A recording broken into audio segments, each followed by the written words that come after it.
আপনারা দেখছেন positive Barta platform. Think positive, be positive. নমস্কার, পজিটিভ বার্তার পর্দায় আপনাদের আবারও অনেক অনেক স্বাগত। প্রতিদিনের মতো আমরা চলে এসেছি পজিটিভ বার্তার লাইভ অনুষ্ঠান নিয়ে। পাশে থাকুন, সঙ্গে থাকুন এবং চোখ রাখুন পজিটিভ বার্তার Facebook live, Tripura knowledge city এবং পজিটিভ বার্তার ইউটিউব চ্যানেলে। আজকের টকশোর বিশেষ অতিথি রূপায়ণ ফাউন্ডেশনের একজন সম্মানীয় প্রতিনিধি। রূপায়ণ ফাউন্ডেশন শুধু একটি সংস্থা নয়, এটি একটি মূল্যবোধ, এটি সামাজিক আন্দোলন যা সমাজের নানা স্তরে ইতিবাচক পরিবর্তন আনার নিরলস প্রয়াস চালিয়ে যাচ্ছে। বিশেষ করে সমাজের পিছিয়ে পড়া মানুষের পাশে দাঁড়িয়ে তাদের জীবনের আলোর দিশা দেখানোই যেন এই সংস্থার মূল লক্ষ্য। আমাদের আজকের অতিথি এই মহৎ কাজের সঙ্গে প্রত্যক্ষভাবে যুক্ত এবং তার অভিজ্ঞতা ও দৃষ্টিভঙ্গি আমাদের সকলের জন্য অনুপ্রেরণাদায়ক বলে আমি মনে করছি এবং বিশ্বাস করি। চলুন, আজকে আমাদের মধ্যে উপস্থিত আছেন মাল্যবান চক্রবর্তী স্যার। ওনার সাথে আমরা আজকে পরিচয় করে নেব। তার আগে ওনাকে জানাবো অসংখ্য ধন্যবাদ ওনার এই সময় দেওয়ার জন্য আমাদেরকে, এবং পজিটিভ বার্তায় আপনাকে অনেক অনেক স্বাগত। নমস্কার, এবং ধন্যবাদ আপনাদেরকে ওই প্ল্যাটফর্মে আমাকে সুযোগ করে দেওয়ার জন্য, কথা বলার জন্য। আমরা রূপায়ণ ফাউন্ডেশন গত 3-3.5 বছর ধরে কাজ করছি। সমাজে পিছিয়ে পড়া মানুষজন বহু দিক থেকে হয়। তো আমরা যেটা বিশেষ করে আমরা যেই যাদের নিয়ে কাজ করি ওরা হচ্ছে নেশাগ্রস্ত বা নেশা আসক্ত যুবকদের নিয়ে।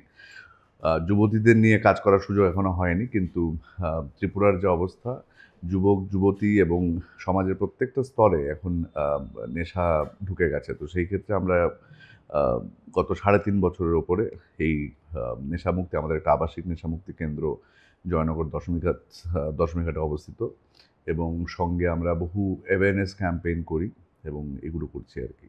আপনাদের অসংখ্য ধন্যবাদ এই প্ল্যাটফর্মটাতে সুযোগ করে দেওয়ার জন্য। তো ধন্যবাদ স্যার আপনাকে। তো এরপরে আবারও জানতে চাইবো যে আপনি এই রূপায়ণ ফাউন্ডেশনে কিভাবে যুক্ত হলেন, সেইটাই একটু জেনে নেবো আপনার কাছ থেকে। অ্যাকচুয়ালি 2021 সাল, তখন আমি হায়দ্রাবাদে কর্মরত একাডেমিক কাউন্সিলর হিসেবে কাজ করছিলাম। তো ওইখান থেকে চিন্তা ভাবনা, কারণ আমার আপনাদের মতোই বিভিন্ন ইউটিউব চ্যানেল, নিউজ চ্যানেল যেগুলো আছে অনলাইন, যেটা আমরা দেখতে পারি আর কি, তো সেই রকম বেশ কিছু চ্যানেল সাবস্ক্রাইব করে রাখছিলাম, কারণ ত্রিপুরায় আসা হতো না তখন। তো তৎকালীন সময়ে দেখছিলাম যে ত্রিপুরার অবস্থা খুবই দুর্বিষহ। উড়তা পাঞ্জাব যেমন আমরা একটা সিনেমা দেখি, তো আমার তখন মনে হয়েছিল, আমার মেন্টর আমায় বলেছিল আর কি, যে তোদের ত্রিপুরা কিন্তু ডুবতা Tripura, so why don't you go and serve them since you know the work. তো সেখান থেকে আলাপ আলোচনা শুরু 2021 থেকে, মনে হয় 20 শেষ দিকে আমার মেন্টরের সাথে আমার আলাপ আলোচনা শুরু, এবং সেই থেকে আস্তে আস্তে 22 ফেব্রুয়ারি আমাদের রূপায়ণ ফাউন্ডেশনের সূচনা হয়, যেখানে একটা আবাসিক নেশামুক্তি কেন্দ্র দিয়ে আমাদের শুরু হয়। এবং তৎকালীন সময়ে সাহায্যের হাত বাড়িয়ে দিয়েছিল অনেকেই। প্রত্যেক সাংবাদিক মহল এগিয়ে এসেছিলেন, সঙ্গে ত্রিপুরা TCPCR শিশু কমিশন, নীলিমা ম্যাম ছিলেন, তারপর রানা চ্যাটার্জি ছিলেন, বর্তমানের যে পশ্চিম থানার ওসি। তো ওদের সাথে আমার প্রথম অ্যাওয়ারনেসগুলো শুরু করি। মানে আমরা দুটো খাতে কাজ করতে চেয়েছিলাম ডে 1 থেকে। একটা হচ্ছে প্রিভেনশন, একটা কিওর। তো কিওর হচ্ছে যারা নেশা অলরেডি আসক্ত এবং কষ্ট পাচ্ছে যারা, because it's OCD, it's a disease. তো সেই ক্ষেত্রে যারা ওই রোগে আক্রান্ত, ওদের চিকিৎসার জন্য রূপায়ণ ফাউন্ডেশনের আবাসিক নেশামুক্তি কেন্দ্র। এবং আমরা যেটা করি, গত 3.5 বছর ধরে করছি, প্রত্যেক স্কুলে বা অনেক স্কুলে, কলেজে এবং নুক্কারে গিয়ে, বাজারে গিয়ে অ্যাওয়ারনেস করা নেশা সম্পর্কিত, বা নেশা কেন না করা, এই ব্যাপারগুলো নিয়ে কথা বলা আর কি। তো গত 3.5 বছরে আমরা প্রায় more than 50 awareness campaigns we have already done across Tripura. তো এইভাবে চলছে আমাদের পথ। ধন্যবাদ স্যার আপনাকে। খুব সুন্দরভাবে আমরা জানতে পারলাম যে স্যারের যে কার্যকলাপগুলো কীভাবে স্যার করছেন এবং কবে থেকে করছেন সে সম্বন্ধে আমরা জানতে পারলাম। তো এরপরে আবারও জানতে চাইবো স্যারের কাছ থেকে যে রূপায়ণ ফাউন্ডেশন যে এই প্রতিষ্ঠান, এই নামটার পেছনে কি কোনো বিশেষ অনুপ্রেরণা আছে? হ্যাঁ, মানে রূপায়ণ ফাউন্ডেশন বেসিক্যালি রূপায়ণ নাট্যগোষ্ঠী ছিল আমার বাবা শ্রদ্ধেয় মানিক চক্রবর্তী।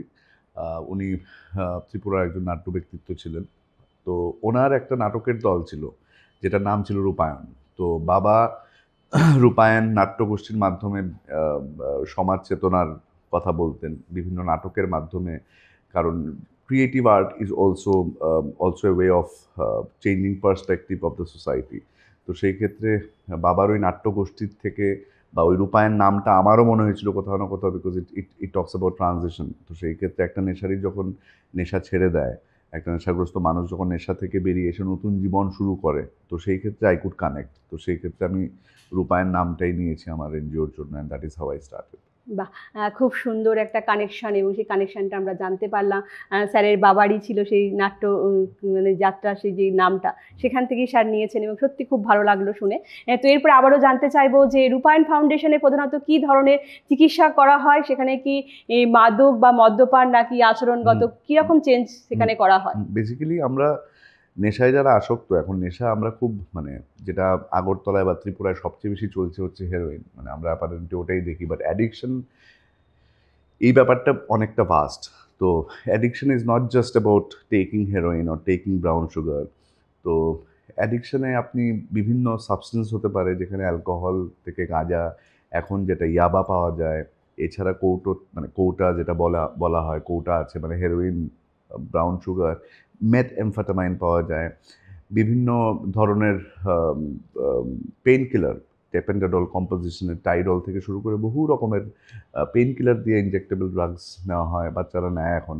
তো আপামর যারা নেশায় আসক্ত এবং যাদের ব্যবহারিক বিকৃতি, কারণ নেশা করতে করতে বা যাদের ব্যবহারিক বিকৃতি থাকে, ওরা জেনারেলি নেশায় ঢুকে পড়ে, বা নেশা করাকালীন সময়ে মানুষ ব্যবহারিক বিকৃতি ওদের হয়ে যায়। তো সেই ক্ষেত্রে ওদের কমিউনিটি সার্ভিসের মাধ্যমে আমাদের চিকিৎসা ব্যবস্থা আছে, যেখানে 8 থেকে 10টা ক্লাস প্রত্যেক দিন, এটার মধ্যে মানে মোটিভেশনাল ক্লাসেস হয়, গ্রুপ ডিসকাশন হয়, মেডিটেশন হয়, মিটিংস বা শেয়ারিং মিটিং হয়। কারণ একটা নেশা মানে একটা মানুষ নেশাগ্রস্ত মানুষে পরিণত হয় যখন বেশ কিছু না বলা কথা যখন বলতে পারে না, বা বিভিন্ন কারণে আমরা জেনেটিক ডিসপোজিশনের কথা জানি, বা আমরা পিয়ার প্রেশারের কথা জানি, আমরা রিলোকেশনের কথা জানি, পভার্টি জানি। তো সেই ক্ষেত্রে ওই সব কিছু নিয়ে আমাদের একটা কমিউনিটি সার্ভিস, যেটা ওয়ার্ল্ড ওয়াইড সবচেয়ে বেশি অ্যাকসেপ্টেবল একটা মানে acceptable way of treating people who are into this kind of disease called addiction. তো ওইগুলো নিয়েই আমাদের মানে ট্রিটমেন্টটা চলে, যেটাকে কমিউনিটি সার্ভিস বলে। তো এখানে বলবো যে এই ফাউন্ডেশনে মোটামুটি আপনারা কিভাবে কাজ করছেন, কতজন মানে আছে এখানে সদস্যরা, বা এই একজন পেশেন্ট যখন এই যে যারা আসক্ত হয়ে পড়ে তাদেরকে কিভাবে সুস্থ করা হয় সেটা যদি একটু বলেন আমাদেরকে। প্রথম তো বেসিক্যালি দেখুন, কোনো নেশারই বা কোনো নেশাগ্রস্ত মানুষ কিন্তু নিজে থেকে কোনো ট্রিটমেন্ট সেন্টারে যেতে চায় না। এবং ত্রিপুরার অবস্থা যেটা, ত্রিপুরায় এত ধরনের, কারণ মানে নেশা যারা করে ওদের পরিবার শাঁখের করাতের মতো হয়ে যায় আর কি, শাঁখের করাতের মধ্যে দিয়ে যায়। যারা নেশা করে ডেফিনেটলি ওদের টাকা পয়সা তো খরচ হয়। When it comes to treatment, there are multiple people যারা হয়তো ভালো কাজ করছিলেন না। তো সেই ক্ষেত্রে আমরা আমাদের বাবা মায়েরা আর কি স্টিগমাটাইজড অ্যাবাউট রিহ্যাবে মারপিট হয়, রিহ্যাবে ট্রিটমেন্ট হয় না, রিহ্যাব মানে প্রচুর পরিমাণে পয়সা নেয়, এই টাইপের বিভিন্ন স্টিগমাটাইজড হওয়ার ফলে রিহ্যাবের নাম অলরেডি খারাপ। আপনারা যদি একটু লক্ষ্য করেন রিহ্যাব সম্পর্কে কথাবার্তা বা খবরের কাগজেও যেগুলি আমরা দেখি, not that always good, because there are lot of things keeps happening. কিন্তু আজকের দিনে বেশ কিছু রিহ্যাব ত্রিপুরার বুকে ভালো কাজও করছে, এবং বেশ কিছু ছেলে ভালো আছেও, মানে ত্রিপুরার বুকে বেশ কিছু ছেলে ভালো আছে। তো সেই ক্ষেত্রে আমরা ওই মানে অনেস্টি নিয়ে কাজটা করার চেষ্টা করছি, যেখান থেকে আমাদের এখান থেকেও বেশ কিছু ছেলে ভালো আছে। তো সেই ক্ষেত্রে আমি বলবো, মানে আমি আপনাদের এই প্ল্যাটফর্মের মাধ্যমে বাবা মাদের বলতে চাই, কারণ এখন ত্রিপুরার অনেক ঘরে এই নেশা ঢুকে গেছে। তো সেই ক্ষেত্রে বাবা মারা কর্তব্য বিমুখ হয়ে যায় বা হতাশাগ্রস্ত হয়ে পড়ে যে কি করব আমার ছেলেকে নিয়ে। আমি বলবো যে আপনারা নেশা যেহেতু মানে WHO বলে ওটা একটা রোগ, WHO বলে এটা disease of addiction is a disease which can be treated and could be cured also if you can do a proper maintenance. তো সেই ক্ষেত্রে আপনি মানে আপনাদের অঞ্চলের ভালো রিহ্যাবের সাথে কথা বলুন, যাদের মনে হয়, কারণ rehab is the only way what I feel to get away with addiction, otherwise কোনো উপায় নেই। তো অনেক সময় আমরা দেখি যে একটা বাচ্চা এরকম অ্যাডিকশন হয়ে গেছে, কিন্তু অনেক সময় বাবা মারা কি করে যে বিষয়টাকে লুকানোর চেষ্টা করে। তো এই বিষয়গুলো আপনি কি অ্যাডভাইস দেবেন তখন সেই সময়? না, আমাদের মনে হয় আর কি, বাবা মায়েদের মনে হয় যে আমার মানে এই ব্যাপারটা লুকিয়ে রাখা ভালো, বাট যত বেশি আমরা বাবা মা হিসেবে ওটা লুকিয়ে রাখতে চেষ্টা করব, বেসিক্যালি ছেলেটি সেই রকম ওর স্পেসটা বাড়িয়ে চলবে। বাবা মা তো লুকিয়ে রাখে, তো সেই ক্ষেত্রে আমার নেশা না মানে নেশা বন্ধ করার দরকার কি? বাবা মা would be there to safeguard me. তো এই ব্যাপারটা যতদিন চলতে থাকে ওর নেশা বাড়ে, এবং সেই ক্ষেত্রে ওর শারীরিক, মানসিক এবং আধ্যাত্মিক ক্ষতি হয়, একদম। এবং সামাজিকভাবেও আইসোলেট হয়ে পড়ে, এবং মৃত্যু মুখে মানে আস্তে আস্তে মৃত্যুর দিকে এগিয়ে যায় ছেলেটা। তো সেই ক্ষেত্রে যখনই দেখবেন, মানে যখনই আমি বাবা মাদের বলবো, যখনই দেখবেন যে ছেলে মেয়ে আস্তে আস্তে তলিয়ে যাচ্ছে বা নেশার মানে নেশার মধ্যে ঢুকে গেছে, সিক হেল্প। কারণ অনেকেই মনে করে, বিশেষ করে একটা নেশাগ্রস্ত মানুষ যখন নেশা করে, ও কোনোদিনই ভাবে না বা কোনোদিনই ওইভাবে নেশা করতে চায় না, কিন্তু মানে যেই পর্যায়ে পৌঁছেও একটা রিহ্যাবে বা কোথাও জেলে চলে যায় বা থানাতে চলে মানে কোনো ক্রাইম করতে বাধ্য হয়ে যায়, যখন টাকার জন্য বাধ্য হয়ে যায়, তো সেই রকমভাবে কোনো নেশাগ্রস্ত মানুষ কিন্তু অ্যাকচুয়ালি নেশা করতে চায় না। So this particular disease of addiction is called OCD, obsessive compulsive disorder. তো সেই ক্ষেত্রে আপনি না চাইলেও আপনি ওই ওই ওই নেশা মানে এই নেক্সাস থেকে বা হয়ে যায়, এই চলে যায় সার্কেল লাইনটা। থেকে, হ্যাঁ, এই সার্কেল থেকে বেরোতে পারবেন না। তো সেই ক্ষেত্রে আপনি যদি সাহায্যের জন্য হাত বাড়ান, তাহলে ত্রিপুরায় এখন বেশ কিছু রিহ্যাব আছে যারা কাজ করছে, সাইকিয়াট্রিক ডক্টরস আছে প্রচুর, সরকার রিহ্যাব বানাবে মানে বানাচ্ছে, ইটস ইন কনস্ট্রাকশন অলসো। তারপরে আমাদের নরসিংগড়ে আছে। তো সেই ক্ষেত্রে আপনি মানে কারোর কাছে দ্বারস্থ হতে হবে। যদি মনে হয় যে কদিন পরে আমার ছেলে ছেড়ে দেবে, ওই ব্যাপারটা ভুল। এই ব্যাপারটা হয় না অ্যাকচুয়ালি। তো সেই ক্ষেত্রে যদি পরামর্শ নেওয়া হয়, তাহলে কিন্তু নেশা থেকে বেরিয়ে আসা সম্ভব। ঠিক। ধন্যবাদ স্যার। তো আবারও জানতে চাইবো আপনার কাছ থেকে যে এই যে একটা বাচ্চা বলুন বা একজন যুবক বলুন, যেভাবেই হোক, অনেকেই দেখি এরমভাবে অ্যাডিকশন হয়ে যাচ্ছে তাদের ভিতরে, যে তারা না চাইতেও তারা নেশা করে ফেলছে। তো তখন একটা মাত্রায় যখন পৌঁছে যায়, তখন তাদেরকে এইখান থেকে ফিরিয়ে আনা যায় না। তখন তাদেরকে ট্রিটমেন্ট তো অবশ্যই দরকার। এই যে চিকিৎসক যারা ট্রিটমেন্ট করছেন, তারা কিভাবে করছেন, বা আপনারা নিজেদের যে সংস্থা রয়েছে সেই সংস্থানে ওখানে নিয়ে যাচ্ছেন আপনারা, এবং কিভাবে তাকে ট্রিটমেন্টটা দিচ্ছেন, সেটা যদি একটু আমাদেরকে বলেন। আমি যেটা বললাম একটু আগে, যে the process is called community service, যেটা আমরা ফলো করি আর কি রিহ্যাবের মাধ্যমে। দেখুন, যেই নেশা করে ওর শারীরিক মানে এটাকে বায়ো সাইকো সোশ্যাল ইম্প্যাক্ট বলে আর কি। কারণ বায়োলজিক্যালি, সাইকোলজিক্যালি অ্যান্ড সোশ্যালি এই নেশা করার মানে নেশার ফলটা বা ইম্প্যাক্টটা হয় কোনো একটা ব্যক্তির জীবনে। তো সেই ক্ষেত্রে নেশা করতে করতে করতে করতে শারীরিক ক্ষতি হয়। তো সেই ক্ষেত্রে ওকে যখন মানে in the initial time detoxification করানো হয়, আমাদের সাইকিয়াট্রিক ডক্টর এবং ডাক্তারদের দেওয়া ওষুধ আমরা ফলো করে ওকে খাওয়াই। তো 7 থেকে 10 দিনের মধ্যে শারীরিক যে অসুবিধাগুলো, উইথড্রল সিম্পটম মানে নেশা না করতে পারলে যেইগুলো হয় আর কি, পায়ে ব্যথা, কাফ মাসলগুলোতে ব্যথা, চোখ দিয়ে জল পড়া, নাক দিয়ে জল পড়া, এটা হয় when it comes to heroin or brown sugar. When it comes to alcohol, ওর প্রেশার শুট করে, ওর কনভালশন হতে পারে। So in those cases we need medical emergency. তো আমরা জেনারেলি ওকে প্রথমে অ্যাডভাইস করি to go to a hospital to get a detoxification done, and then ওকে নিয়ে আসি। এরপরে যেটা শুরু হয় ওটা হচ্ছে শারীরিক হয়ে গেল, তো এখন মানসিকভাবে। কারণ দেখবেন অনেক ছেলে আছে যে নেশা ছাড়তে চায়, কিছুদিন নেশা ছেড়ে থাকেও, বাট এরপরে আবার চলে যায়, বারে বারে নেশার দিকে চলে যায়। এবং সবসময় মা বাবার খুব ইজিলি বলে যে এটা বন্ধুর জন্য হয়, বন্ধুরা খাইয়ে দেয় বলে খাই। বাট বেসিক্যালি বন্ধুরা যদি অন্য কিছু খাইয়ে দেয়, ও তো খায় না, তাই না? বা বাবা মাকে ফলো করেও তো নেশা ছেড়ে থাকছেও না। তো সেই ক্ষেত্রে এই রোগটা ওর মধ্যে বিদ্যমান। তো সেই ক্ষেত্রে এরপর ওর মানসিক পরিবর্তনের একটা একটা ব্যবস্থা করা হয়। এই ক্লাসেস যেগুলির কথা বললাম কমিউনিটি সার্ভিসে, আমরা নেশা করতে করতে, যারা নেশা করে করতে করতে ও আইসোলেট হয়ে পড়ে, ওর মধ্যে বিভিন্ন ডিফেক্টস অফ ক্যারেক্টার্স দেখা যায়। হি বিকামস ভেরি স্বার্থপর, খুব সেলফিশ, সেলফ সেন্টার্ড হয়ে যায়, নিজেকে নিয়ে এবং নিজের নেশাকে নিয়ে ভাবে, নেশার জন্য টাকা কী করে জোগাড় করবে ওটা নিয়েই ভাবতে থাকে।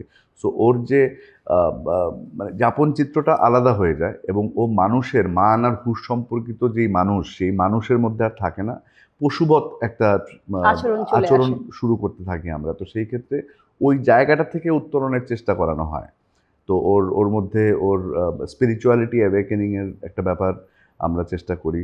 ওর যে হারিয়ে যাওয়া, ওটা মানে আমরা ওটাকে বলি স্পিরিচুয়াল ব্যাংক্রাপসি। একসময় ও সব ভালো গুণগুলো ওই বাচ্চাটার মধ্যে ছিল হয়তো, নেশা করতে করতে এবং নেশা নিয়ে ভাবতে ভাবতে ওর যে মানে ছোটোবেলা থেকে যেই ভালো জিনিসগুলো আমরা শিখে এসেছি, ওগুলো আস্তে আস্তে আস্তে আস্তে সাইডলাইন হয়ে যায়। তো ওইগুলোকে ফিরিয়ে আনার নাম হচ্ছে রিহ্যাবিলিটেশন বা পুনর্বাসন। তো এইটার জন্য একটা সময়কাল দরকার, এবং আস্তে আস্তে আস্তে আস্তে এই ব্যাপারটা যখন ফিরে আসে, তখন আস্তে আস্তে ওকে সোসাইটির সাথে রিইন্টিগ্রেট করার চেষ্টা করা হয়।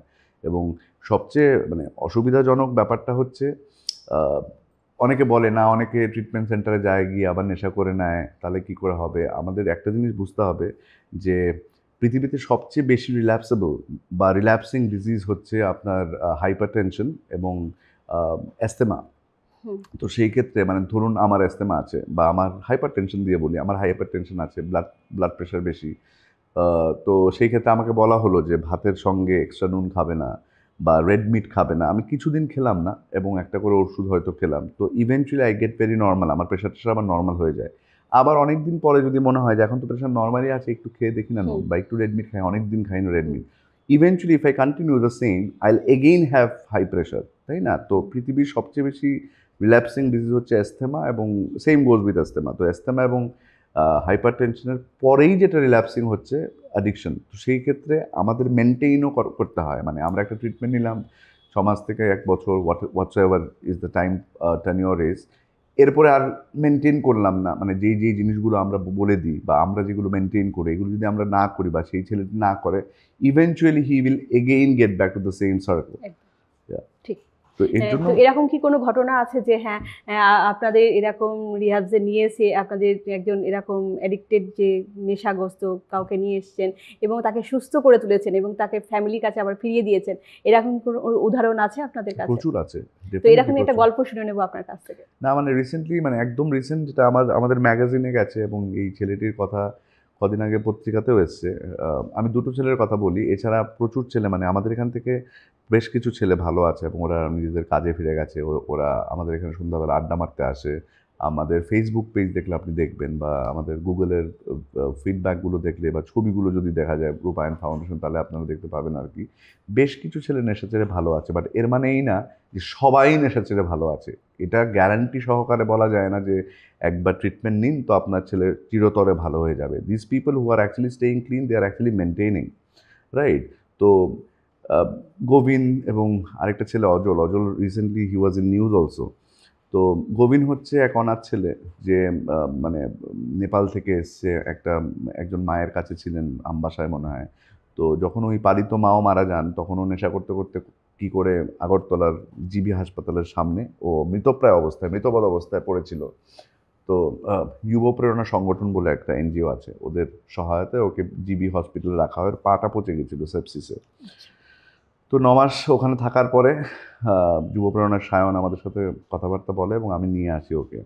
তো এখন ছেলেটি খুবই ভালো আছে। ও আমাদের এখানে প্রায় 60 জনের মতো ছেলেদের রান্না হয় দুবেলা। তো সেই ক্ষেত্রে he is the kitchen in charge, wherein he is taking care of the whole রান্নার ব্যাপারটাও দেখভাল করছে ও। আমি স্বল্প পরিমাণ পয়সা ওকে হাতে তুলে দিই। তো এইভাবে ভালো আছে ছেলেটি। তো আরেকটা ছেলে আছে Ajal, he comes from a very good family.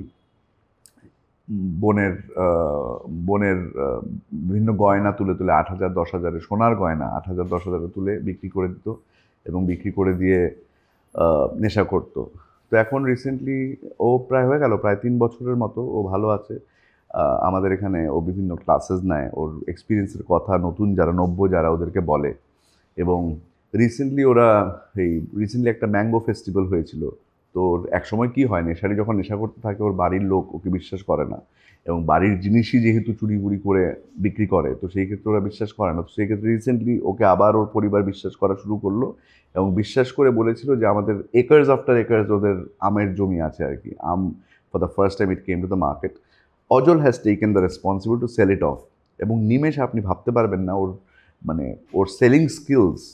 ও প্রচুর আম, অলমোস্ট সবগুলো আম আর কি ও বিক্রি করেছে। এবং এই ব্যাপারটা আমি ফেসবুকে লিখেছিলাম ওর কিছু ছবি দিয়ে। তো রিসেন্টলি কিছু সাংবাদিক এসেছেন আমাদের কাছে, they understood the vibe of it, এবং ওকে নিয়ে নিউজ হয়েছে। এবং এই নিউজ হওয়া, ও যে আম বিক্রি করতে পেরেছে, এগুলো ওকে সাংঘাতিক পুশ করেছে আর কি। ওকে ভালো থাকার জন্য এই ব্যাপারগুলো আরও সাংঘাতিকভাবে পুশ করেছে সামনের দিকে এগিয়ে নিয়ে সামনের দিকে, এবং হি ইজ ভেরি মোটিভেটেড। এরকম অনেকে আছে, মানে আমাদের এখানে মানে ডাক্তার, ইঞ্জিনিয়ার, তো গ্রেড 2 অফিসার্স, ওরাও এসছে নেশায় কষ্ট। এখন আমরা খুব ইজিলি বলি ওই ছেলেটি রাস্তার ছেলে যে নেশা করে। রাস্তার ছেলেরাই এখন নেশা করে না, এখন সমাজের প্রত্যেকটা স্তরে প্রত্যেকটা ঘরে নেশা পৌঁছে যেতে পারে, তাই না? তো so we have to deal with it, the parents has to be aware, এবং এইভাবে আমরা নেশা থেকে মানুষদেরকে বেরিয়ে আসতে পারবো অনেক সাহায্য করতে পারবো। একদম খুব ভালো বলেছেন স্যার, যে হ্যাঁ আমাদের বাবা মাকে কিন্তু খুব ভালোভাবে অ্যাওয়ার্ড থাকতে হবে, এবং আমাদের প্রতিটা ঘরের বাচ্চারা কিভাবে সুস্থ থাকবে সেগুলো কিন্তু খুব দেখা দরকার আমাদেরকেই। তো স্যার এরপরে আবারও জানতে চাইবো আপনার কাছ থেকে, যে এই যে আমরা অনেক সময় দেখি রাস্তাঘাটে ঘুরে বেড়ায় কিছু পথ মানে একটু পাগল, বলবো না কিন্তু একটু মানে ব্রেনের একটু ডিস্টার্ব, পাগল না কিন্তু ওরা কিন্তু নেশা করে মস্তিষ্কটা হয়তো ওরকম হয়ে গেছে বা একটু অন্যরকম হয়ে গেছে। কম্পালসিভলি মানে বেসিক্যালি ব্যাপারটা কি হয়, আমি এক্ষুনি একটা ছেলের সাথে কথা বলি এলাম, মানে আপনাদের এখানে আসার আগেও কথা বলছিলাম, ছেলেটির সেম মানে coming from a dysfunctional family, এরপরে রাস্তায় চলে গেছে এবং রাস্তায় থাকা শুরু হয়েছে, পাগুলো ফুলে গেছে, ওর সেম গোবিনের মতো অবস্থা। তো এর সাথে কথা বলছিলাম রাস্তায় দাঁড়িয়ে আর কি। তো আপনি দেখবেন এখন আর ভিক্ষুক পাবেন না আগরতলা রাস্তাবেলা। আমি রাত্রেবেলা বেসিক্যালি বাড়িতে যাই, তো সেই ক্ষেত্রে আমি একটা রাউন্ড দিই শহরে। তো ওদের সাথে মাঝে মধ্যেই কথা বলি, কারণ মানে আমাদের এখনও সেই রকম ফান্ডস নেই, আমাদের সেই পরিসর নেই বা সেই ইনফ্রাস্ট্রাকচার এখনও নেই যেখানে আমি রাস্তার ছেলেরা যারা রাস্তায় চলে গেছে ওদের সাথে কাজ করতে পারবো। কিছু ছেলে অফকোর্স আছে, গোবিনের মতো আর কিছু কয়েকজন হয়তো আমাদের কাছে আছে, কিন্তু প্রত্যেককে নিয়ে তখনই কাজ করতে পারবো যখন সরকার যদি আমাদের সাথে এগিয়ে এসে একসাথে সাহায্য করে। এটারও প্রসেস একটা চালু হয়েছে রিসেন্টলি। তো সেই ক্ষেত্রে এরা দেখবেন প্রথমে বাড়িতেই থাকে, সম্ভ্রান্ত পরিবারের ছেলেদেরকেও আপনি রাস্তায় দেখবেন, এবং আগরতলার ছেলে দেখবেন উদয়পুরের ছেলে দেখবেন আগরতলার ছেলে দেখবেন আমবাসায়, এইরকম ভাবে ওরা। এবং ব্যাকগ্রাউন্ড জানতে গেলে আমি অনেক সময় দেখতে পাই বা শুনতে পাই যে এরা ব্যাকগ্রাউন্ডে কিন্তু বেশ ভালো শিক্ষিত, হ্যাঁ, এবং ভালো ফ্যামিলি, এবং রাস্তাঘাটে ঘুরে বেড়াচ্ছে এইভাবে। এক্স্যাক্টলি। তো ঘুরে বেড়াচ্ছে মানে ওরা অ্যাকচুয়ালি নেশা করতে করতে বাড়ি ছাড়া হয়ে গেছে, বাড়ির সবকিছু হয়তো বিক্রি করে দিয়েছে, হয়তো বা বাবা মা তাড়িয়ে দিয়েছে, বা কেউ নেই। এদেরকে কি মাথার মধ্যে তখন কি সেই বুদ্ধিটা বা সেই অতীতের যে স্মৃতিগুলো তখন তারা হারিয়ে ফেলে?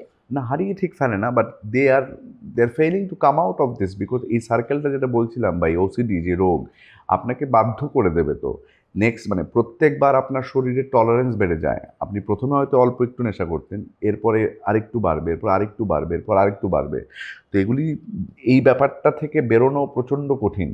তো এর জন্য যে অ্যাওয়ারনেসগুলো আমরা করি যাতে কেউ নাই ঢোকে, তাই না? সঙ্গে বাড়ছে এইচআইভি। আপনি এইচআইভির মানে দিস পিপল মানে most of the people who are into drugs, প্রথমে হয়তো শুরু করে ওরা নিজেদের ইনজেকশন নিজে কিনে, নিজের ইনজেকশনটা নিজে কেনে, এবং নিজে কেনার পরে ও ইনজেক্টেবল ড্রাগস ইউজ করে। এরপর যখন ওর শরীরের টলারেন্স বেড়ে যায়, কারণ আপনি যত বেশি নেশা করবেন তত বেশি আপনার আরো বেশি নেশা লাগবে। তো সেই ক্ষেত্রে সহ্য ক্ষমতাটা আমাদের আস্তে আস্তে বাড়তে থাকে। তো সেই ক্ষেত্রে আপনি একসময় আর ওরা ইনজেকশন কেনে না, they start sharing among friends. কারণ 100 টাকা যদি একটা হেরোইনের দাম হয়, এবং সেই ক্ষেত্রে একটা ইনজেকশনের দামও তো 100 টাকা, তো সেই ক্ষেত্রে কতবার ও ইনজেকশনটা কিনবে? তো এইচআইভির মাত্রা বাড়ছে, হেপসি হচ্ছে, মানুষের মৃত্যু হচ্ছে, ওভারডোজ ডেথ হচ্ছে। তো সেই ক্ষেত্রে প্রচুর মৃত্যু হয়, এবং প্রচুর পরিমাণে এইচআইভির পরিসংখ্যান দেখলে আপনি মানে অসুবিধা হবে আপনাদের, কারণ এইচআইভির পরিসংখ্যান প্রচুর বেড়েছে ত্রিপুরায় বিগত কিছু বছরে, যেখানে ইন্ডিয়ার প্রেভেলেন্স কমেছে, বেশ কিছু রাজ্যে কমেছে। গত 13 বছরের অ্যাকর্ডিং টু ন্যাকো, গত 13 বছরে ত্রিপুরাতে বিশেষ করে third smallest state in whole India, but still the rise of HIV is way up. তো সেই ক্ষেত্রে সরকারের মতো ট্রাই করছে, আমরা আমাদের মতো ট্রাই করছি। তো this would be one day it will be, আমরা একটা নতুন ভোরের স্বপ্ন দেখছি, এবং ইভেনচুয়ালি হবে। কারণ মানে রিসেন্টলি আমাদের বেশ কিছু রিহ্যাবদের সরকারি স্তরে ডাকানো হয়েছিল, ওরা বলছিল যে আমাদের সাহায্য করতে চান যারা কাজটা করছি।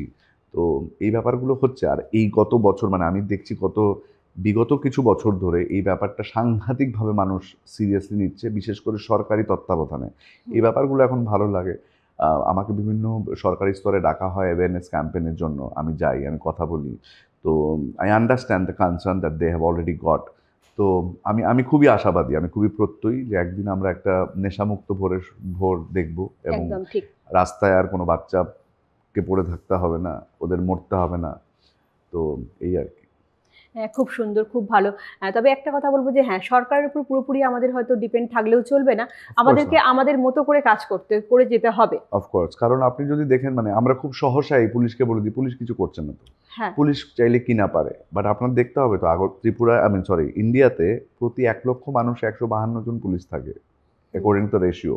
সো পুলিশের কাজ ডেফিনেটলি করছে। আপনি যদি ফেসবুকটা খোলেন বা কোনো নিউজ চ্যানেল খোলেন আপনি দেখতে পাবেন প্রত্যেক দিন বহু কোটি কোটি টাকার সিজার্স হচ্ছে। এখানে এনসিবির অফিস স্থাপন হয়েছে, সাইবার ক্রাইমের কদিন আগে হয়েছে, এনসিবির একটা অফিস সেট আপ হয়েছে ত্রিপুরায়, সো দ্যাট সিজার্স আরও বাড়ানো যায়। তো এই ব্যাপারগুলো চলছে, পুলিশের কাজ করছে, প্রশাসনের কাজ করছে, বাট আমাদের আরও সরব হওয়া উচিত। যারা নেশা বিক্রি করে, ঠিক তাই না, তাদের বিরুদ্ধে সোচ্চার হওয়া উচিত। আমি কদিন আগে গিয়ে একটা পাড়ায় বলে এসেছিলাম মায়েদের একসাথে হবার জন্য, কারণ আমি একটা দেখেও ছিলাম উদয়পুর না কোথাও, মানে ওই পাড়ার সব মায়েরা একসাথে হয়ে গেছিল এবং এক নেশারিকে ধরিয়ে দিয়েছিল, যে নেশারি না, যে নেশা বিক্রি করছে। এক্স্যাক্টলি, কারণ আপনারা দেখবেন যে কিছু নেশারি আছে, যারা কিছু নেশাগ্রস্ত মানুষ যারা বিক্রি করে অল্প পরিমাণে, ওরা হচ্ছে নিজেদের নেশাটা চালানোর জন্য ওরা বিক্রি করে যেই টাকাটা পায় ওটা দিয়ে নিজেরা নেশা করে। কিন্তু যারা রাঘব বোয়াল, they are the people who are actually মানে destroying the society, right? So we have to make sure আমরা যদি কোনো খবর পাই যেখানে এই ছেলেটি বা এই ভদ্রলোক তো বলবো না, অভদ্রলোকটি বা মানে পাড়ার ওই লোকটা নেশা বিক্রির সাথে জড়িত আছে, আমাদের পুলিশের কাছে জানিয়ে দেওয়াটা আমাদের কর্তব্য। আমরা যদি দেখি কোনো ছেলে নেশায় কষ্ট পাচ্ছে, কোনো রিহ্যাবে বা কোনো সাইকিয়াট্রিক ডক্টরের কাছে বা হসপিটালে নিয়ে যাওয়াটা আমাদের দায়িত্ব। এবং আমরা নেশা করবো না, আমি স্কুলে গিয়ে ওই কথাগুলোই বলি বা কলেজে গিয়ে আমরা নেশা করবো না, এবং যদি কেউ নেশাতে মানে যাতে কেউ নেশা না করে ওই কথাগুলো যেন আমরা বলি। মানুষ বেসিক্যালি যখন থেকে বড় হই এবং এখনকার নিউক্লিয়ার ফ্যামিলি, তো সেই ক্ষেত্রে আমরা নিজেদেরটাই খুব বুঝি আর কি।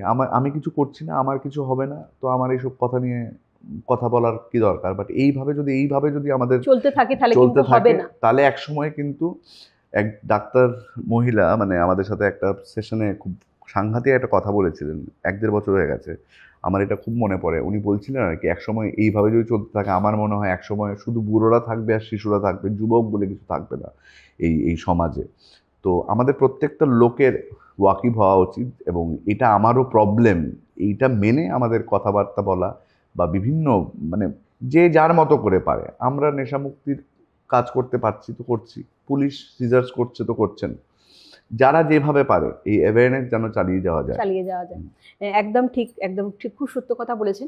তো এরপরে আমি বলবো যে আমি যখন জানতে পারবো যে আমার পাশে বা আমার প্রতিবেশীতে কেউ যদি নেশাগ্রস্ত হয়ে রয়েছে, হয়তো আমি অনেক সময় ভাববো যে না আমি তো ঠিক আছি, আমার বাড়ির ছেলেটা তো ঠিক আছে। তো এই ভাবনাটা কিন্তু ভাবলে চলবে না। হয়তো একটা সময় দেখবেন যে হ্যাঁ সেই ছোঁয়াচে রোগের মতো হয়তো বা আমার বাড়িতে সেই রোগ ঢুকে পড়েছে। আমি একটা গল্প বলছি আপনাকে, মানে এখন যেইভাবে এইচআইভি বাড়ছে, তো আপনি তো জানেন না এইচআইভি, আপনি হয়তো নেশা করছেনও না, বাট এইচআইভি সংক্রমণে আপনি কখন কিভাবে আপনার ছেলেটি চলে যাচ্ছে, ইউ নেভার নো, রাইট? তো সেই ক্ষেত্রে এবং নেশা বেসিক্যালি মানে এটাকে এপিডেমিক বলে, কিন্তু মানে আমরা হয়তো কোভিড যখন হয়েছিল, কোভিডের সময় পেয়েছিলাম যে কোভিড প্যান্ডেমিক হচ্ছে, এপিডেমিক হচ্ছে, বাট বেসিক্যালি নেশারটা আমরা হয়তো প্রত্যেক দিন ওই লিস্টটা বেরোয় না, কিন্তু অ্যাপারেন্টলি নেশা করে মানুষ মরে। নেশাগ্রস্ত অবস্থায় যখন গাড়ি চালায় বা স্কুটি চালায় অনেক অ্যাক্সিডেন্ট তো আমরা শুনতে পাই। বেশ কিছু ক্ষেত্রে আপনি যদি সত্যিকারের খবরটা নিয়ে দেখবেন তাহলে দেখবেন যে নেশাগ্রস্ত অবস্থায় অ্যাক্সিডেন্টগুলো হয়, এবং নেশাগ্রস্তের পরিবারের লোক সেই নেশাগ্রস্ত মানুষটিকে নিয়ে চিন্তা করতে করতে বা ওর যন্ত্রণা ভুক্তভোগী হতে হতে সর্বশান্ত হওয়ার পরে হয়তো হার্ট অ্যাটাক করলো বা স্ট্রোক করলো। তো সেই ক্ষেত্রে বেসিক্যালি নেশাও হচ্ছে মানে এই নেশার কারণে সবচেয়ে বেশি মানুষ কিন্তু পৃথিবীতে মারা যায়। এর জন্য নেশাকেও, ডিজিজ অফ অ্যাডিকশনকেও এপিডেমিকই বলা হয়, একটা অতিমারি কিন্তু বলে নেশাকে অলরেডি। সঙ্গে এখন যেটা চলছে হচ্ছে এইচআইভি। তো সেই ক্ষেত্রে আপনি কখন এই পুরো মানে এই নেশার একটা মানে নেশার একজন হয়ে যাবেন, ভিকটিম হয়ে যাবেন, ইউ ডোন্ট নো। তো সেই ক্ষেত্রে এটা আমার পার্সোনাল দায়িত্বর মধ্যে পড়ে to talk about it, to be aware about it, এবং যারা কষ্ট পায় ওদেরকে সাহায্য করা যেরকমভাবেই পারেন এটা করা মানুষের দায়িত্ব বলে আমার মনে হয় আর কি। মানুষের দায়িত্ব, সমাজের যেহেতু আমরা একজন মানে আমি সমাজ থেকে নিচ্ছি অনেক কিছু, তাহলে দেবো না কেন?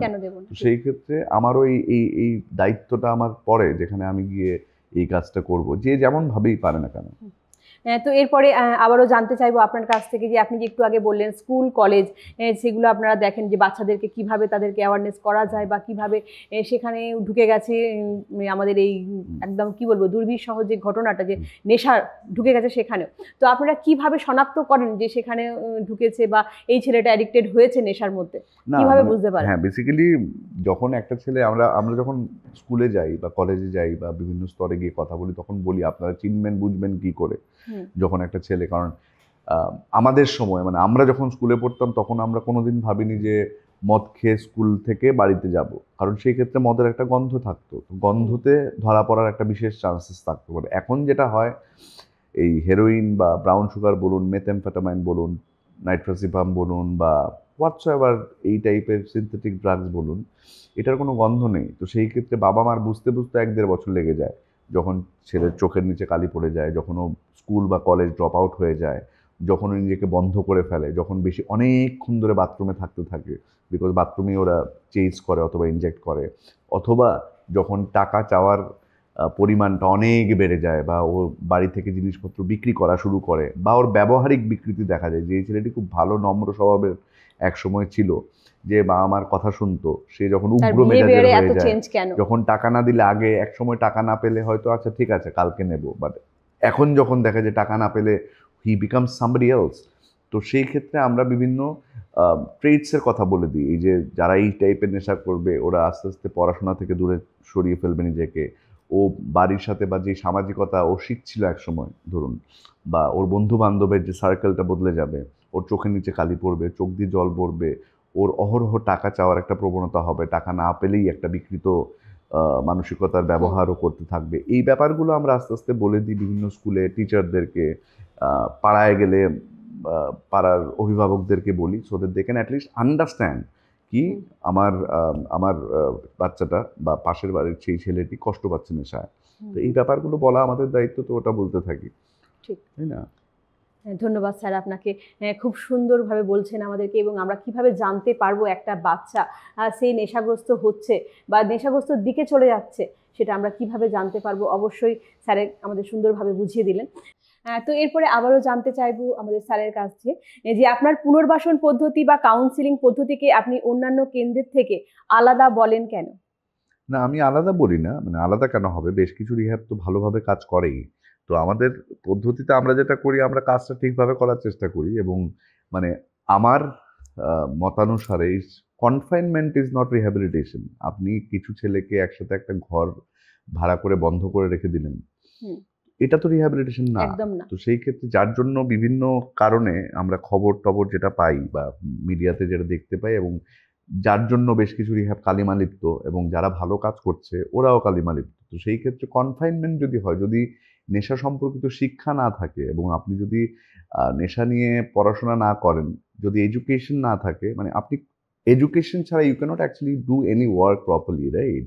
তো সেই ক্ষেত্রে, এবং বেসিক্যালি রিহ্যাবিলিটেশনের মূল কথাটাই হচ্ছে peer counselling. You have to walk the path first.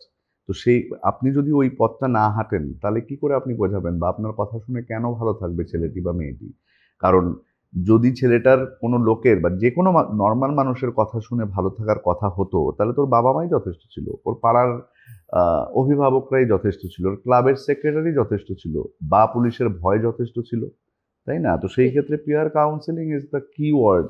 And peer counselling করার জন্য you have to study, you have to have the education, and you have to walk through the path, তাই না? তো সেই ক্ষেত্রে আমরা ওই ব্যাপারটাই করি। আমাদের ওখানে প্রথমে ডিটক্সিফিকেশন চলে, যেটা গতানুগতিক যেটা চলে ডাক্তারদের পরামর্শে। এরপরে আমরা প্রচুর পরিমাণে কথা বলি, because I have walk the path for 14 years of my life. তো সেই ক্ষেত্রে we talk, there are lot of classes happening. এই অজল যেই ছেলেটির কথা বললাম, আমার অনেকগুলো ছেলে ভালো আছে, তো সেই ক্ষেত্রে ওরা গিয়ে কথা বলে, দে ইন্টারাক্ট, ওদের মধ্যে ওয়ান টু ওয়ান বিভিন্ন শেয়ারিং কেয়ারিং হয়, যেগুলো ও বাবা মার কাছে একসময় বলতে পারতো না, কারণ ভয়, fear could never be the কি। যদি ভয় দেখিয়ে কোনো নেশাগ্রস্ত মানুষকে নেশা ছাড়ানো যেত, তাহলে তো পুলিশ, ক্লাব, অ্যাকশন পার্টিস, বাড়ির ঘটনাগুলো ঘটে যেত, এগুলি তো এরাই তো যথেষ্ট ছিল, তাই না? তো সেই ক্ষেত্রে এই নেশা, নেক্সট নেশা করার যে উদগ্র বাসনাটি, এটা তো একটা রোগ, এটা আমি বারবার বলবো অবসেসিভ কম্পালসিভ ডিসঅর্ডার, তাই না? তো সেই ক্ষেত্রে ওই জায়গাটা যদি আমাদের ক্ল্যারিটি না থাকে, ওই বন্ধ টন্ধ করে তালা ফালা মেরে কিছু হবে না, কিছু হবে না। তাই না? আস্তে আস্তে ওর মানসিকতার পরিবর্তনের গল্প হচ্ছে রিকভারি, বা হ্যাঁ, তো মানবিকভাবে ওর ওর ওর গুণগুলো যেগুলো হারিয়ে গেছে নেশা করতে করতে, ওগুলো রিভাইভ করার নাম হচ্ছে রিহ্যাবিলিটেশন বা পুনর্বাসন। লেখাটা মানে এই কথাটার মধ্যেই মানে শব্দটার মধ্যে মানেটা লুকিয়ে আছে। তো এইভাবে আমরা কাজ করি। তো সেই ক্ষেত্রে এই কাজটা করার জন্য you have to have certain, আপনার ওই ব্যাপারগুলো থাকতে হবে, আপনার জানতে হবে। আমি বন্ধ করে রেখে দিলাম, তাহলে এই ব্যাপারটা হয় না, কোনোদিন এটাকে সলিউশনে আমরা আসতে পারবো না। হ্যাঁ, একদম ঠিক। ধন্যবাদ স্যারকে আবারও।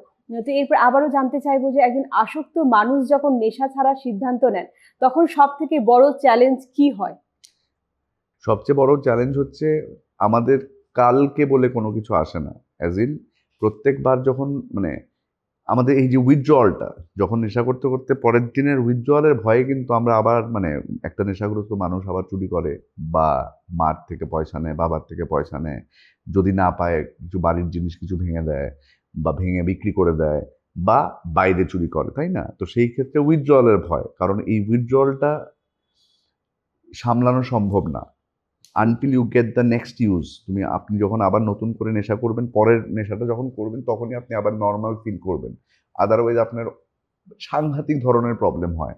হাত পা কাঁপা, যারা অ্যালকোহলিক ওদের হাত পা কাঁপে, ওদের কনভালশন হতে পারে, যেটা বলছিলাম, আপনার প্রেশার শুট করে, ঘাম ঘাম দেয়, তাই না? যেটা বললেন চোখের নিচে কালিও পড়ে। হ্যাঁ, যারা চোখের নিচে কালি পড়ে, যারা অন্যরকম নেশা করে, সিনথেটিক ড্রাগ বা এনি ড্রাগ অ্যাডিকশন যাদের মধ্যে থাকে, ওদের ওই উইথড্রয়ালে চোখ দিয়ে জল পড়া, পুরো শরীর সাংঘাতিক ব্যথা করা, নাক দিয়ে চোখ দিয়ে জল পড়া। তো এই উইথড্রয়ালের ভয়ে আরেকটা ছেলে কিন্তু নেশা করতে আবার পুনরায় চলে যায়।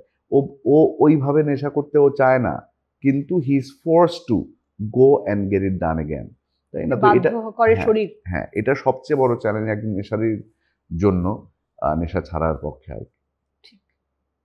সত্যি মানে অনেক কিছু আমরা জানা ছিল না, এই জিনিসগুলো যেগুলো আমরা জানতে পারছি আপনার কাছে। অসংখ্য অসংখ্য ধন্যবাদ আপনাকে। তো এরপরে আবারও আসবো যে এখনো আমাদের সমাজে নেশা এবং চিকিৎসা নিয়ে অনেক লজ্জা বা গোপনীয়তা আছে। রূপায়ণ ফাউন্ডেশন কিভাবে সেটার কাজ করে চলেছে? দেখুন, আমরা বেসিক্যালি মানে এই কথাগুলো তো আমরা বলতে থাকি। একটা সময় যখন রিহ্যাব ছিল কলকাতায়, ত্রিপুরায় যখন রিহ্যাব ছিল, আমি আসার পর দেখিনি মানে সবাই মানে কাউকে মিডিয়াতে গিয়ে বলা এই কথাগুলো। গাছের মধ্যে পোস্টার দেখতাম প্রায়শই। তো বেসিক্যালি এই ব্যাপারগুলো খুব ওপেনলি বলা শুরু করেছি আমরা। এবং নেশা নিয়ে আগে শুধু রিহ্যাব ব্যাপারটাই ছিল, অ্যাওয়ারনেস ছিল না। তো আমরা রিহ্যাবের অ্যাওয়ারনেস বা অ্যাডিকশন নিয়ে অ্যাওয়ারনেস করা শুরু করেছি। তো সেই ক্ষেত্রে আমার পরিসরে যতটুকু সম্ভব, বা আমাদের কজনার পরিসরে যতটুকু সম্ভব, ওই অ্যাওয়ারনেসগুলো করে যাচ্ছি, তাই না? যে rehab could be the best possible way to get out of addiction. এই কথাগুলো বলে যাই। তো সেই ক্ষেত্রে অনেক অনেক বাধা বিপত্তি ডেফিনেটলি আসে, আমাদেরকে আর চোখে দেখে অনেকেই। তারপরে আমাদের কোশ্চেনের সামনেও মানে বেশ কিছু প্রশ্নোত্তরের সামনেও মুখোমুখি পড়তে হয়, বাট আমরা আমাদের কাজ চালিয়ে যাচ্ছি, তাই না? তো সেই ক্ষেত্রে এই কাজটা চালিয়ে যাবো হয়তো। তো কিন্তু এখন রেসপন্স সাংঘাতিক পাচ্ছি আর কি, মানে সরকারি স্তরে, বেসরকারি স্তরে, সাধারণ মানুষ যখন আস্তে আস্তে দেখতে পায় আর কি, একটা ছেলে এইভাবে ঢুকছে, বেশ কিছুদিন পরেও ঠিকঠাক হয়ে যাচ্ছে, ওর শরীর স্বাস্থ্য ঠিকঠাক, ওর মানসিকতার পরিবর্তন হচ্ছে, ও আবার কাজে ফিরে যেতে পারছে, এই ব্যাপারগুলো আস্তে ধীরে মানুষের ওই স্টিগমা থেকে বেরোনোর একটা পরিকল্পনা নিয়ে আমরা নেমেছিলাম। তো স্টিগমাটা আস্তে আস্তে হয়তো চেঞ্জ হচ্ছে আর কি। হ্যাঁ, ধন্যবাদ। তো স্যার এরপরে বলবো যে আপনি যেই বললেন যে কিভাবে বার করে আনছেন ওদেরকে, যে তারপরে এই যে বার করে আনার যে প্রসেসের মধ্যে আরেকটা প্রসেস অনেক সময় আমরা দেখি রাস্তাঘাটে যে পথ নাটক করে অনেকে। তো এই পথনাটকের মধ্যেও কি আপনারা কোনো এরকম অ্যাক্টিভিটি করেছেন? 2023 সালে মানে পথনাটক, নুক্কড় নাটক এনএসডিও করে, অনেকেই করেছে। বাট আমি যেটা ট্রাই করেছিলাম, রূপায়ণ ফাউন্ডেশন ট্রাই করেছিল, আমি গর্বের সাথে বলতে চাই ওই ছেলেদের জন্য, কারণ 2023 সালে 26 জুন, ওটা হচ্ছে international day against drug abuse and illicit trafficking. তো আমার হঠাৎ মাথায় এসেছিল আর কি, যে নেশারিরাই যারা একসময় নেশা করতো, ওরা যখন আমাদের ওখানে ট্রিটমেন্টে ছিল, ওদেরকেই বলেছিলাম আর কি ওদের গল্প একটা নাটকের মাধ্যমে বলার জন্য। এবং বিশ্বাস করবেন না, মানে আমার খুবই অল্প সংযোজন ওখানে, কিন্তু ওই ছেলেগুলি নিজেদের কথা একটা নাটকের মতো সংলাপ ইসে করে, এবং ওরা একটা নাটক করেছিল যেখানে বর্তমানের মেয়র, তখনও মেয়র ছিলেন, বর্তমানের মেয়র ওখানে ওই প্রোগ্রাম দেখে, ডিএম জামাতিয়া স্যার গেছিলেন, সাংবাদিক মহলের সানিদ দেব রয় মহোদয় গেছিলেন, বেশ কিছু নামি দামি লোক ওই নাটকটা দেখতে যায় দশমী ঘাটে। তো আমাদের একটু ভয় ছিল, কারণ মানে ওরা পালিয়ে না যায়, কিছু না করে, কিচ্ছু করেনি। আমরা দশমী ঘাট ক্লাবের কোলাবোরেশনে ওরা সাহায্য করেছে সাংঘাতিক, এবং ওদের কোলাবোরেশনে দশমী ঘাট ক্লাবের ভেতরে একটা মুক্ত মঞ্চ আছে, ওখানে ওরা ওই নাটকটা করেছিল আর কি, মানে মুক্ত মঞ্চের মধ্যে। এবং মেয়র আমার গায়ে কাটা দিচ্ছে কথাটা বলার সময়, যে মেয়র স্যার বলেছিলেন তখন যে আমি অনেকগুলো প্রোগ্রাম আজকে অ্যাটেন্ড করে, this is the 7th programme I am attending, এমন প্রোগ্রাম আমি দেখিনি। কারণ ওরা সবাই হচ্ছে একসময় ওরা নিজেরাই ইনজেকশনের নেশা করতো, অ্যাডিক্টেড ছিলেন সবাই, এখন ওরা মঞ্চে উঠে নাটক করেছে আর কি। এবং আমার অ্যাওয়ারনেস করছেন মানুষকে এখন। হ্যাঁ, নিজেরাই নাটক করছে ইনফ্যাক্ট। তো নাটক is a creative art, right? তো ইটস এ পারফর্মিং আর্ট। তো সেই ক্ষেত্রে এই ব্যাপারগুলো করছিল ওরা।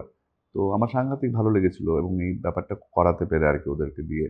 এবং দ্যাট ইজ হাও, মানে ওদের আশা ভরসা সব কিছু একসময় তলিয়ে যায়। একটা ছেলে যখন নেশায় ঢুকে যায়, ওর মনে হয় নেশায় তো ঢুকে গেছি, এখন আর ফেরত যাওয়া যাবে না, মানে ওটার কোনো ইউটার্ন নেই বলে ওদের মনে হয়, বিকজ অফ উইথড্রয়াল। সামাজিকভাবে সবাই ওদের কাজ আর চোখে দেখে, ওদের প্রতি তির্যক মন্তব্য করে, ছেলেটা ভালো ছিল এখন খারাপ হয়ে গেছে, ওর সাথে মিশবি না, বাড়ির লোক বলে না তোকে আর আমরা নেব না। সো এই ব্যাপারগুলো ওদেরকে এতটাই কোণঠাসা করে দেয়, they think that they is no U-turn to it. No, we want to say that there is a U-turn. If you wish, then there is a U-turn, there is a process to it.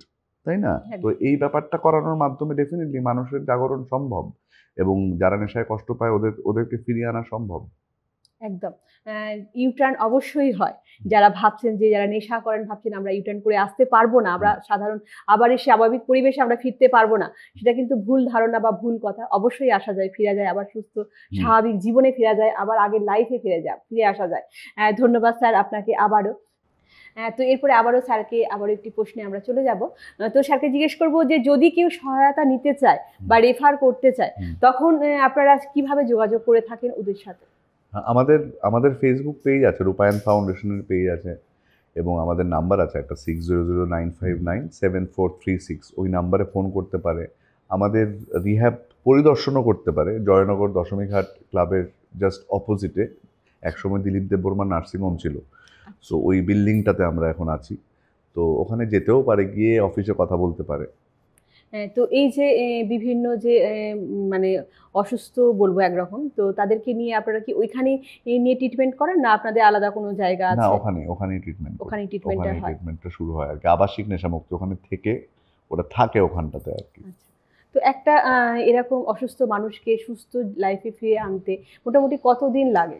মানে আমরা suggest করি 6 মাস থেকে 9 মাস রাখলে ভালো, এবং আমরা দেখেছি আর কি যারা মোটামুটি এই সময়কালটা পেরিয়ে যায়, they are so motivated, they tell from themselves. বাকিটা সময় কাটিয়ে আমরা কেক কেটে, কারণ মানে আমরা বেসিক্যালি যারা এই নেশামুক্ত থাকে ওদের প্রত্যেকটা বছর আমরা পালন করি পুনর্জন্মের জন্মদিবস হিসাবে আর। তো সেই ক্ষেত্রে ওরা কেক কেটেই বেরোয়, ওরা থেকে যায়। বেশ কিছু ছেলে থেকেই গেছে আমাদের সাথে, তাই না? তো এবং এখন যেটা রিসেন্টলি আমরা করা শুরু করেছি, ওটা হচ্ছে we are trying to reintegrate them. যদি কিছু কর্মসংস্থানের সুযোগ করে দেওয়া যায়, এই ব্যাপারগুলো নিয়ে ভাবছি। তো কারণ একটা নেশা করতে করতে ও পর্যুদস্ত, এবং সেই ক্ষেত্রে ও ট্রিটমেন্ট নেবার পরে বেশ কিছু সময় ডেফিনেটলি মেনটেনেন্স তো দরকারই, বাট এরপরে যদি কর্মসংস্থান না থাকে বা এই ব্যাপারগুলো যদি আমরা ঠিকঠাক করতে না পারি, তাহলে হয়তো আবার হতাশাগ্রস্ত হয়ে আবার নেশায় ঢুকে যাওয়ার একটা সম্ভাবনা থাকে। বেশ কিছু ক্ষেত্রে নেশারীরা নিজেরাই, যারা নেশা করে ওরা নিজেরাই কিছু না কিছু ব্যবস্থা করে দেয়। বা দেখবেন রিসেন্টলি যেটা হলো, আমাদের এখানে একটা ছেলে পড়াশোনা ছেড়েই দিয়েছিল পুরো আর কি, বাড়িতে ভাঙচুর করতো, এবং সেই ক্ষেত্রে আমরা নিয়ে এসে 1.5 বছর আমাদের এখানে আছে, এবং ও আরও থাকবে এখন। 1.5 বছরে কি করেছে, ও পড়াশোনা শুরু করেছে, সিবিএসসি বোর্ড 86.4% পেয়েছে আর কি। সো এবং 86.4% পাওয়ার পরে he is a change man আর কি। এখন জয়েন্টে যেই ছেলেটি যেরকমভাবে পড়ে, সবচেয়ে সিরিয়াস, আমাদের এখানে সবচেয়ে সিরিয়াস হচ্ছে বাচ্চাটা। এখন সারাদিন পড়াশোনা নিয়ে আসে, মাঝে মধ্যে আমার সাথে ক্যারাম খেলে, আদারওয়াইজ আবার পড়াশোনায় ও বাড়িতে যায়। বাট ও ডিসাইড করেছে হি উইল স্টাডি ফ্রম আমাদের এখান থেকে পড়াশোনা করবে এবং 12th দেবে আর কি। তো এটা এক রকমের ঘটনা। 3-4 জন ছেলে দেবের কলেজ ড্রপ আউট। এই ফার্মাসি কলেজে ভর্তি হয়েছে একজন, ITI করছিল 2জন, দে হ্যাভ কমপ্লিটেড। অনেকের চাকরি, মানে পিডাব্লিউডিতে রিসেন্টলি, মানে আমি পরশু দিনের আগের দিনের পোস্ট, ওর মানে ওদের সম্মতি নিয়ে আমি বলি আর কি, মানে লেখাগুলো লেখি। ওর হাতে মানে মিস করছিল, মানে ইঞ্জেকশন নেবার সময় ও বিভিন্ন ভেইনস মিস করাতে এই পুরো হাতটা ওর ঘা হয়ে গেছিলো, ওর হাতে ক্ষত হয়ে গেছিলো, পুরো মাংসগুলো খুলে পড়ছিল আর কি, ওই অবস্থায় এসছে। ও পিডাব্লিউডিতে কাজ করে বর্তমানে। হ্যাঁ, না ও কাজ করাকালীন সময় আমাদের কাছে এসেছিল, কারণ চাকরিটাও করতে পারছিল না, মায়ের সাথে, বিধবা মায়ের সাথে ভাড়া বাড়িতে ছিল, বাড়িটাও হাতছাড়া হয়ে গেছে ওইভাবে। আরেকটা বন্ধুকে দেখে এসছে, কারণ ওই বন্ধু আমাদের এখানে ট্রিটমেন্ট নিয়ে ভালো আছে এবং শহরের কোনো একটা কোম্পানিতে চাকরি করে। তো ওই বন্ধু ভালো আছে, তাহলে আমিও তো থাকবো। ও এসছে আমাদের ওখানে, মাত্র 3 মাস থেকেছে ওপরের কনফাইনমেন্টে। কারণ কনফাইনমেন্টটা প্রথম প্রথম দরকার হয়, কারণ এই যে OCD যেটা বলছিলাম, যেটার জন্য আপনাকে বাধ্য করে যায় নেক্সট ইউজের জন্য, ওই কনফাইনমেন্টে না থাকলে প্রত্যেকে ভাবে আমি পারবো বলে পালিয়ে যাওয়ার চেষ্টা করে বা এখানে থাকবো না বলে। 3 মাস পরে ওকে নামানো হলো, বললাম যে তোর তো চাকরিটা করতে হবে, কিছু করার নেই। ওই 3 মাস থেকে আরও 9 মাস, মানে গত পরশু দিনের আগের দিন ও 1 বছর কমপ্লিট করলো। তো ও আমাদের এখান থেকে পিডাব্লিউডির অফিসে গিয়ে কাজ করছে এবং ওর হাতের ঘা শুকিয়ে গেছে, মনের ঘা শুকিয়ে গেছে এবং ও ও খুব ভালো সুখী আছে আর কি। তো দ্যাট ইজ হাউ, মানে you have to reintegrate with the real life, real society, otherwise একটা নেশারই ভালো থাকতে পারে না। আমি কয়েকদিন বন্ধ করে দিলাম, মানে হয় না হ্যাঁ জিনিসটা। বন্ধ করে আমি মানে বন্ধই করে দিলাম, জাস্ট বন্ধ করে বের করে দিলাম এবং ওরা ভালো থাকবে, এটা কোনোদিন সম্ভব না, তাই না? তো এই ব্যাপারগুলো দেখা উচিত। যারাই রিহ্যাব চালাচ্ছেন, বেশ কিছু রিহ্যাব এখন ঠিকঠাক কাজ করছে, যারা করছেন না হয়তো, ওদের এই ব্যাপারগুলো করা উচিত আমার মনে হয়। একদম। এই আর কি। ধন্যবাদ স্যার, যে সমাজের বুকে আমাদের যে এই যুবকরা যে অ্যাডিকশন হয়ে পড়ছে নেশার মধ্যে, বিভিন্ন রকম নেশার মধ্যে, সেখান থেকে যে এই এই ফাউন্ডেশন বা রিহ্যাবগুলো মানে ফিরিয়ে আনছে ওদেরকে, মানে এটা সত্যি মানে অভাবনীয় একটা কাজ এবং বিশাল বড় একটা অপারেশন এটা বলবো আমি। তো এরপরে জানতে চাইবো যে ভবিষ্যতে রূপায়ণ ফাউন্ডেশনের পরিকল্পনাটা কি? আমরা ডেফিনেটলি আরও বড় পরিসরে সবাইকে সার্ভিস দিতে চাইছি, গভর্নমেন্টের সাথে কথাবার্তা বলে, এবং গভর্নমেন্ট তো এগিয়ে আসছে আস্তে আস্তে বেশ কিছু রিহ্যাবের প্রতি। তো আমরা যদি ফান্ড টান পাই, তাহলে হয়তো ভবিষ্যতে অনেক বড় পরিসরে আরও বেশি করে সার্ভিস আমরা দিতে পারবো। বিভিন্ন সোশ্যাল রিইন্টিগ্রেশন প্রজেক্টের সাথে হয়তো কথা বলবো এবং ওদেরকে যদি সোশ্যালি রিইন্টিগ্রেট করা যায়, বেশ কিছু স্কিল ডেভেলপমেন্ট যদি করানো যায় ওদের, কারণ একটা সময় নেশা করতে করতে they have lost all the good qualities that they had.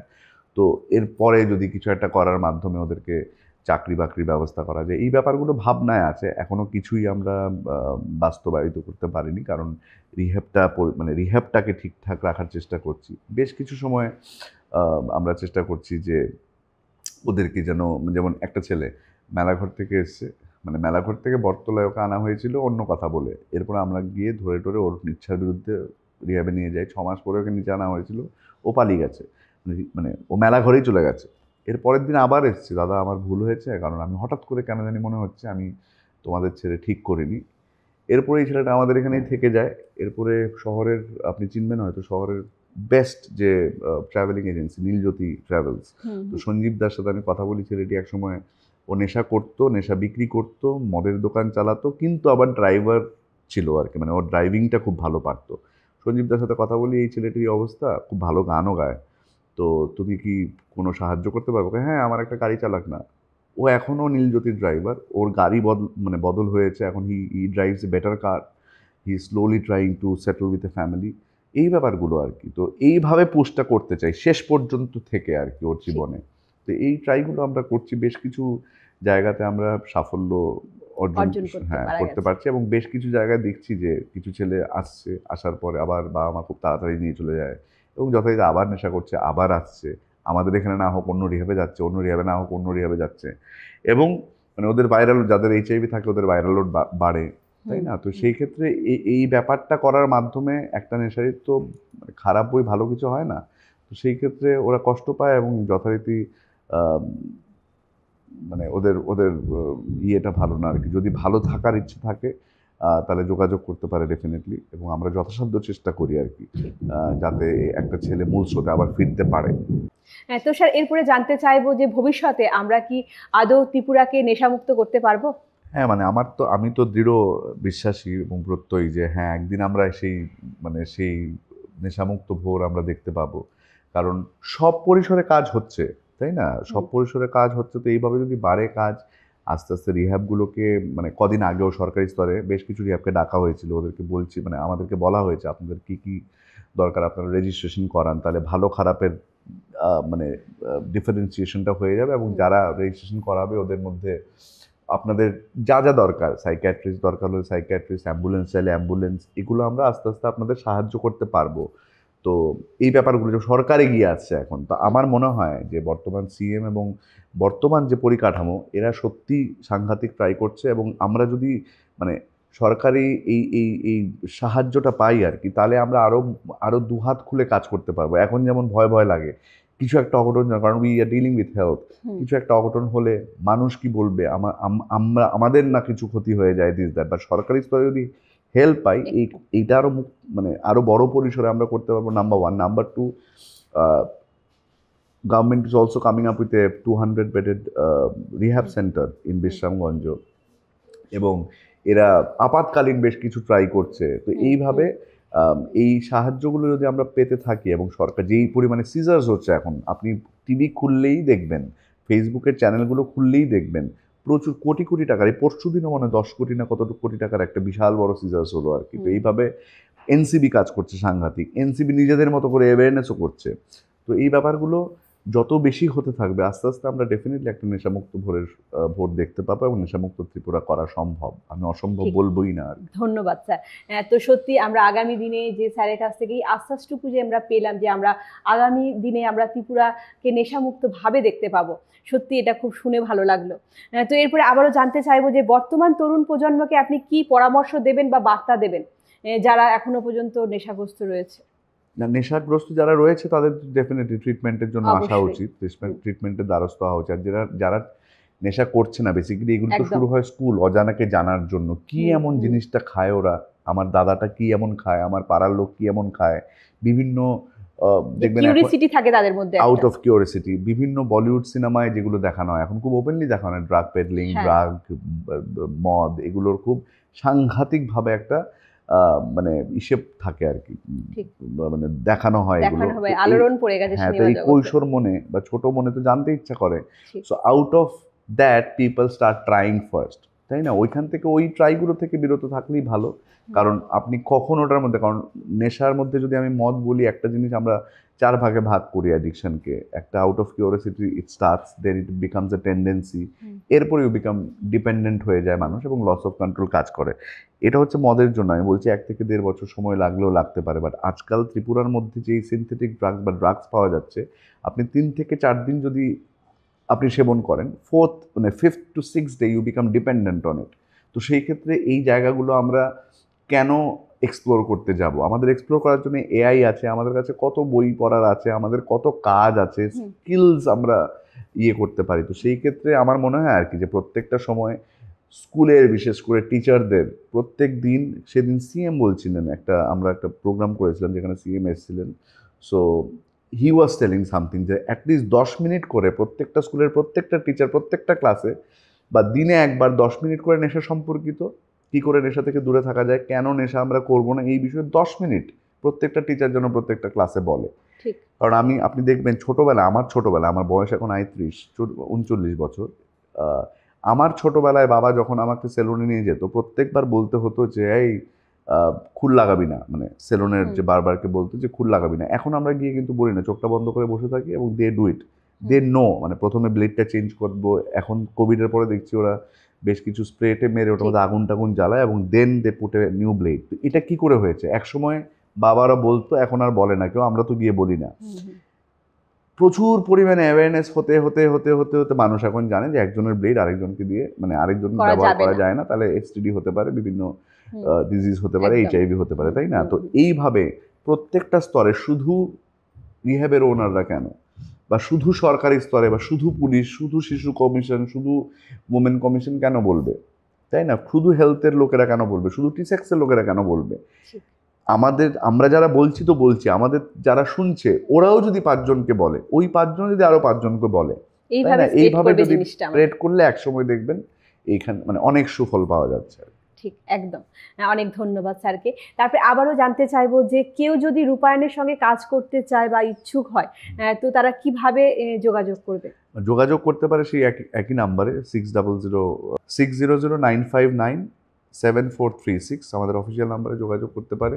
এবং আমরা এখন বড় হচ্ছি, তো ভবিষ্যতে ডেফিনেটলি আমাদের অনেক লোকের প্রয়োজন, আমাদের মানসিকতা আরও শক্তিশালী করার জন্য মানুষের দরকার। তো সেই ক্ষেত্রে আপনারা যোগাযোগ করবেন। তো আমরা যতদূর সম্ভব যদি দরকার থাকে তাহলে definitely we would do need people. ধন্যবাদ স্যার। তো এরপরে আমরা আবারও একটি অ্যাওয়ারনেসের জন্য যাব, যেভাবে আমাদের এই ফাউন্ডেশন যা রয়েছে যেগুলো, সেগুলি আমাদের সমাজকে যেভাবে ড্রাগ মুক্ত করছে বা নেশা মুক্ত করছে, সেইভাবেই আমরা পরিবেশকে সবুজ করে তোলার জন্য বলবো যে 1 বছরে 1 কোটি গাছ লাগানো। আমাদের প্রেসিডেন্টের দূরদৃষ্টি ও নেতৃত্বে যে সারা রাজ্য জুড়ে 1 বছরে 1 কোটি গাছ রোপণের মহৎ উদ্যোগ গ্রহণ করা হয়েছে, তা নিঃসন্দেহে একটি ঐতিহাসিক পদক্ষেপ। পরিবেশ রক্ষার সঙ্গে সঙ্গে এটি একটি সবুজ ভবিষ্যতের দিকে এগিয়ে চলার প্রতীক। এই প্রকল্পে মহিলা উদ্যোক্তা, মিডিয়া ফোরাম, শিক্ষার্থীরা সহ নানা শ্রেণীর মানুষ একযোগে কাজ করে যাচ্ছেন, যা এই উদ্যোগকে এক সামগ্রিক সামাজিক আন্দোলনে পরিণত করেছে। সবুজে ঢেকে যাক আমাদের রাজ্য, শ্বাস নিক প্রকৃতি আরেকটু প্রাণ ভরে, এই হোক আমাদের অঙ্গীকার। চলুন আমরা একসাথে এই কাজের সঙ্গে হাত লাগাই এবং একটা সুস্থ সুন্দর পৃথিবী, সবুজ পৃথিবী গড়ে তুলি। ধন্যবাদ। তো আজকে আমরা অনুষ্ঠানের একেবারে শেষ পর্যায়ে চলে এসেছি। তো অসংখ্য ধন্যবাদ দেব আমাদের মধ্যে উপস্থিত আমাদের স্যারকে, ওনার মূল্যবান সময় আমাদের মধ্যে দেওয়ার জন্য। এবং আমাদের অনুষ্ঠান আপনাদের কেমন লাগছে অবশ্যই কমেন্ট করে জানাবেন। এবং আমাদের আগামী অনুষ্ঠানগুলো দেখার জন্য বলবো চোখ রাখতে পজিটিভ বার্তার Facebook live, Tripura knowledge city এবং পজিটিভ বার্তার ইউটিউব চ্যানেলে। আজকের মতো অনুষ্ঠান এই পর্যন্তই। নমস্কার।